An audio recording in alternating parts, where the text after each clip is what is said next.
EAMCET స్ట్రెస్సా? Testonic.ai ని try చేయండి. Free mock test, custom test, AI insights మరియు పర్ఫార్మెన్స్ ట్రాకింగ్ కూడా. Register now.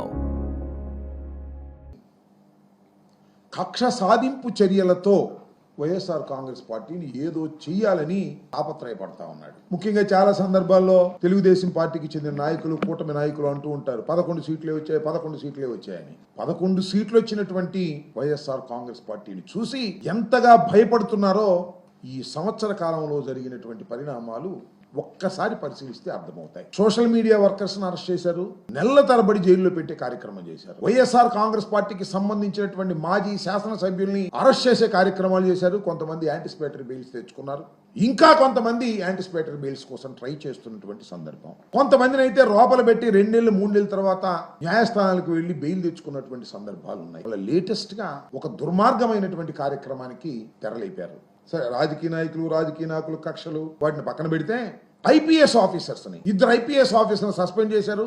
ఒక ఐపీఎస్ ఆఫీసర్ అరెస్ట్ చేసి జైల్లో పెట్టారు. నిన్న retired IAS officer Dhanunjaya Reddy గారు చాలా 60 సంవత్సరాల దాకా, అంటే సుమారుగా 30-40 సంవత్సరాలు ఐఏఎస్ గా పనిచేసి అనేక కీలకమైనటువంటి పోస్టుల్లో, ఈవెన్ చంద్రబాబు నాయుడు గారు ముఖ్యమంత్రిగా ఉన్న సమయంలో కూడా అనేక కీలకమైన బాధ్యతలు పోషించినటువంటి ధనుంజయ రెడ్డి గారు, కృష్ణమోహన్ రెడ్డి గారు, 2 అధికారుల్ని జగన్మోహన్ రెడ్డి గారి హయాంలో సీఎంఓలో పనిచేశారనేటువంటి ఉద్దేశంతో నిన్న వారిద్దరిని అరెస్ట్ చేశారు. అంతకు ముందు బాలాజీ గోవిందప్ప వికాట్ సిమెంట్ సంస్థకు సంబంధించినటువంటి ఫైనాన్షియల్ సెక్రటరీ, చార్టర్డ్ అకౌంటెంట్, అతన్ని అరెస్ట్ చేశారు. ఈ సంవత్సర కాలం అంతా కూడా అరెస్టుల పర్వం, అరెస్టులు చేయటం, ఎదిరించటం. ఈ కార్యక్రమానికి చంద్రబాబు నాయుడు గారు ఆయన అబ్బాయి తోడై ఇద్దరు కలిసి చేస్తున్నటువంటి కార్యక్రమం. ఇదేం కొత్త కాదు చంద్రబాబు నాయుడు గారికి. గతంలో కూడా డాక్టర్ వైఎస్ రాజశేఖర రెడ్డి గారు మరణించిన తరువాత జగన్మోహన్ రెడ్డి గారిని, వైఎస్ఆర్ కాంగ్రెస్ పార్టీని నామ రూపాలు లేకుండా చేయాలనేటువంటి ఒక దురుద్దేశంతో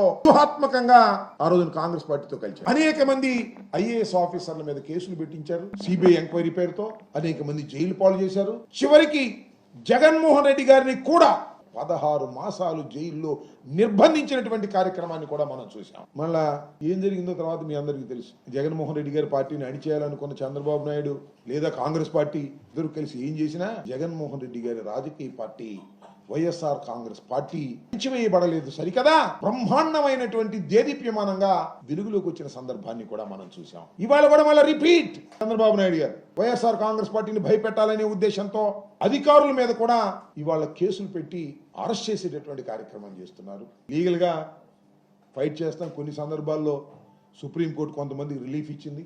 భవిష్యత్తులో మళ్ళా ఈ లీగల్ ఫైట్ అనేది కంటిన్యూస్ గా జరిగేటటువంటి విషయమేను. ఈ ప్రజాస్వామ్య దేశంలో మేము దాన్ని ముందుకు తీసుకువెళ్ళేటటువంటి కార్యక్రమం కూడా చేస్తామని మనం చేస్తున్నాం. స్కిల్ స్కామ్, ఆ కేసులో చంద్రబాబు నాయుడు గారు జైలుకి వెళ్ళాడు, రాజమండ్రిలో ఉన్నాడు. మీ అందరికి తెలుసు కదా. ఎక్కడ స్కిల్ స్కామ్ మేము పెట్టామా? అది ఈడీ వెలుగులోకి తీసుకొచ్చింది, కేంద్ర ప్రభుత్వం వెలుగులోకి తీసుకొచ్చింది. దాని ఫాలోఅప్ లో ఆయన అనివార్యంగా లోపలికి వెళ్లాల్సిన పరిస్థితి ఏర్పడింది. అసలు స్కాములు చేయడంలో చంద్రబాబుకు మించిన వాడు ఎవరు లేరు, ఈ దేశంలోనే ఎవరు లేరు. మా మీద కక్షతో లేని స్కామ్, లిక్కర్ స్కామ్ అంట. నాకు అర్థం కాల లిక్కర్ స్కామ్. ఎక్కడ లేని విధంగా నేను మనవి చేస్తున్నా. లిక్కర్ ఈ రాష్ట్రంలో నియంత్రించాలి అనేటువంటి ఉద్దేశంతో జగన్మోహన్ రెడ్డి గారు టోటల్ గా లిక్కర్ అంతా కూడా ప్రభుత్వమే అమ్మి, ప్రైవేట్ వాళ్ళకి ఎవరు అమ్మలా, ప్రైవేట్ వారు ఎవరు దీనిలో జోక్యం చేసుకోవాలి. ప్రభుత్వమే అమ్మినటువంటి సందర్భం. టైం టు టైం అమ్మారు. లిక్కర్ అమ్మకాలు తగ్గించేటటువంటి కార్యక్రమం చేశారు, పెంచే కార్యక్రమం చేయలే. నియంత్రణ చేసేటటువంటి కార్యక్రమం చేస్తే స్కాములు జరిగినాయి అంటున్నారు. ఏమి లేదు, స్కాములు లేవు, ఏమి లేవు. ఏదో గుడ్డగాల్చి ముఖాన వేసి జగన్మోహన్ రెడ్డి గారికి సన్నిహితంగా ఉన్న వాళ్ళని అరెస్ట్ చేసేసి జైల్లో పెట్టేస్తే గడగడగడలో ఆడిపోతారు. ఒక దుర్మార్గమైనటువంటి కార్యక్రమాన్ని ఇవాళ రాష్ట్రంలో మీరు ప్రారంభించారు. ఎక్కడ చూసినా పేపర్ చూసినా ఏముండాలంటే వాడు అరెస్టు, వీడు అరెస్టు, వాళ్ళకి బెయిల్ రాలేదు, వీళ్ళకి బెయిల్ వచ్చింది, ఈ అమ్మ ఒడి రాలేదు, రైతు భరోసా రాలేదు, ఇవి ఉండకూడదు. ఇవి ఉంటే ఆయన ఇబ్బంది. అందువల్ల టర్న్ చేసి పారేస్తున్నాడు. అనేకమైనటువంటి కేసులు పెడతాయి. ఎన్ని కేసులు నీ దుంపదగ నాకు అర్థం కాల. భారతదేశానికి స్వాతంత్రం వచ్చిన తర్వాత ఇంతమంది మీద బహుశా బ్రిటిష్ వాడు కూడా కేసు పెట్టున్నాడు. పోలీస్ వ్యవస్థను గుప్పిట్లో పెట్టుకొని ఇలాంటి దుర్మార్గమైనటువంటి కార్యక్రమాలు ఇవాళ చేస్తున్నారు. ధనంజయ రెడ్డి గారు, కృష్ణమోహన్ రెడ్డి గారు నిన్న సాయంత్రం సుప్రీంకోర్టు బెయిల్ ఇవ్వడానికి నిరాకరించింది. ఎందుకంటే ఏదో కేసు పెట్టారు కదా, దాని మీద ఎంక్వైరీ జరుగుతూ ఉంది కదా, ఈ దశలో సుప్రీంకోర్టు మేము దీనిలో ఇన్వాల్వ్ కావని చెప్పారు. ఇంకా గత్యంతరం ఏముంది? సుప్రీంకోర్టులో కూడా యాంటిసిపేటరీ బెయిల్ రానప్పుడు అరెస్టుకు సిద్ధపడ్డారు, అరెస్ట్ అయ్యారు.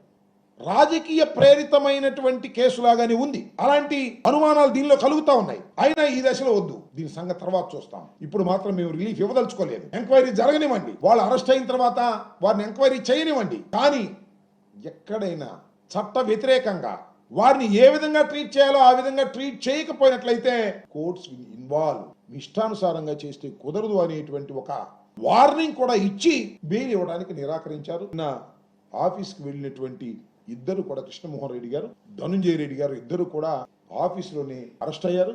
బహుశా కోర్టులో ప్రొడ్యూస్ చేసి ఉంటారు లేదా చేస్తారు. జగన్మోహన్ రెడ్డి గారు చుట్టూ ఉన్నటువంటి వ్యక్తుల్ని, రాజకీయ నాయకుల్ని లేదా పొలిటికల్ అసోసియేట్స్ని కేసులు పెట్టి అరెస్ట్ చేసేస్తే బెదిరిపోతాం అనుకుంటున్నారేమో. బెదర్రని మనం చేస్తున్నాం. స్ట్రాంగ్ అవుతాం, మరింతగా స్ట్రాంగ్ అవుతాం. మళ్ళా మిమ్మల్ని అందరినీ ఓడించే శక్తి రాష్ట్ర ప్రజానీకం మాకు ఇస్తారనే విషయాన్ని కూడా మీరు మర్చిపోవద్దని మనం చేస్తాం. పథకాన్ని కూడా అమలు చేయకోకుండా కేసుల మీద కేసులు పెట్టి ఏదో చిందరవందర చేయాలి అపోజిషన్ని, వైఎస్ఆర్ కాంగ్రెస్ పార్టీని అని అనుకోవడం అమాయకత్వమైనటువంటి పని రాజకీయాల్లో.